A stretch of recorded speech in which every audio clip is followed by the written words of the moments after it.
Hey guys, how you doing? My name is John and welcome to my NEStalgiaholic show. In this episode, I want to talk about Sweet Pickles. This is a line of children preschool learning programs that I grew up with.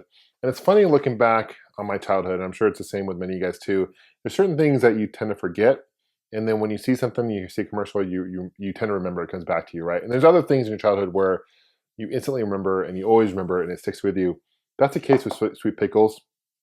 I remember the first time I saw the commercial for Sweet Pickles, and I can remember like it was yesterday, just watching TV and seeing the commercial, and my parents ordering Sweet Pickles, and how excited I was that they got Sweet Pickles. Now, Sweet Pickles came out in 1977. It actually ran through the mid 90s for quite a while. Hugely successful line by Weekly Reader, which, by the way, Weekly Reader actually shut its doors in 2012, which is a shame considering they've been around since 1928. And between Weekly Reader and Scholastic, they were really my primary source of publications growing up as a kid. So I'm really bummed out to see that they shut down. But nevertheless, the line itself, the Sweet Pickles series itself, was actually created by a guy named Richard Hefter, and he did the animation and he worked with others to create the stories. And there's actually 40 books that came out as well, along with this green bus here. I'll explain what this is here in a second. The books themselves are actually 26 that are based on the alphabet, and each book features a particular animal. So you can see here in the front of this particular case, there's an alligator, there's a bear, there's a duck, gator, a rabbit. Each character has kind of a trait, a human trait or flaw, if you want to call it that, the story is about. So the Sweet Pickles name itself is kind of a pun because each story, they get into a pickle, and they have to get out of the pickle based on their trait. So for example, T is for temper tantrum turtle, just as an example, and there's other ones. So there's 26 books, and there's 14 additional books that came out. In total, they sold 50 million copies, so the line itself was hugely successful. This bus itself was actually on the side of it as well, and they came out. You got the box, you got some, let me open this up,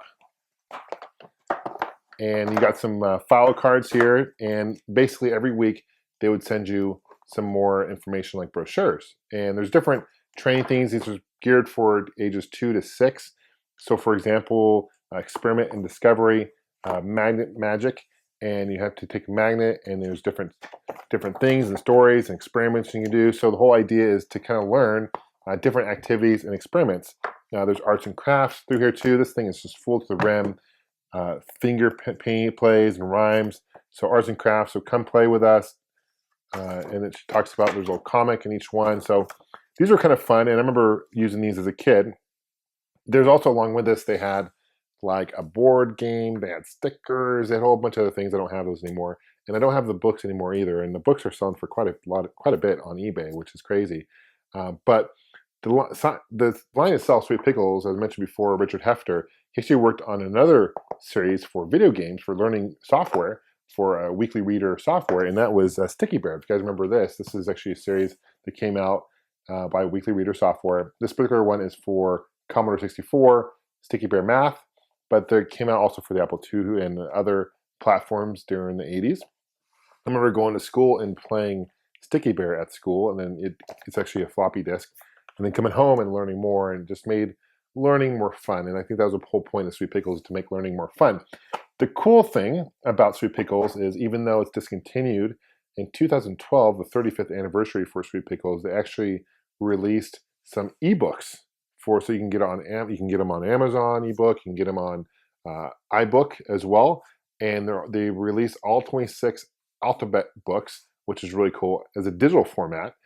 They retail for about $3 each, but they also hired voice actors to read it for you, so it's more interactive. It's really cool. I'm really glad I hung on to this because, I have twin boys. They're still young. They're about 5 months old, but when they grow older, definitely plan on using this as a learning tool for them, so they're going to have the same kind of learning that I had growing up, which is really cool. So let me know if you guys remember much about Sweet Pickles. If you guys do, let me know if you guys had it. What other learning tools do you guys remember growing up? What are some things that you grew up in your childhood that you vividly remember? And I think the reason I remember Sweet Pickles so much is because the jingle. And I'll put links to the commercials below so you guys can check it out, because just watching the commercials just threw me back like I was freaking like 4 years old, 3 years old, which is pretty crazy. But the jingle itself is, smart moms know how kids' minds grow upon Sweet Pickles. It's a very catchy jingle. And I remember one specific commercial where there was a girl who the mom was holding, and she's like, "Sweet Pickles is great." And my brothers and I always gave my mom issues with every time we said thank you or whatever sarcastically. We'd always joke around with Sweet Pickles. It was kind of funny. Kids would be kids, right? So anyway, let me show you this ebook real quick. I want to show you an example of that and go from there. Thank you so much for subscribing, guys. Appreciate it. Please like this video if you guys remember these. I appreciate you guys spreading the word, and leave it in a comment as well. Now let's take a closer look at the ebook. Okay, so here is, I'm using my iPad mini, but these books are available through Amazon and other ebook retailers as well. Click on it. Here's the front. You can double tap, zoom in, you can zoom out. Switch the page. And what's cool, you can follow Twitter, whatever, Google Plus.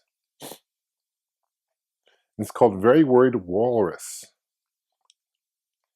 And what I think is really cool about these ebooks, check it out. You can go to whatever page. There's 40 pages in this particular one. You also go to this voice, and you can start reading for you. So check it out. How cool is that? So it's actually reading the book. And they're using voice actors I mentioned before to do that.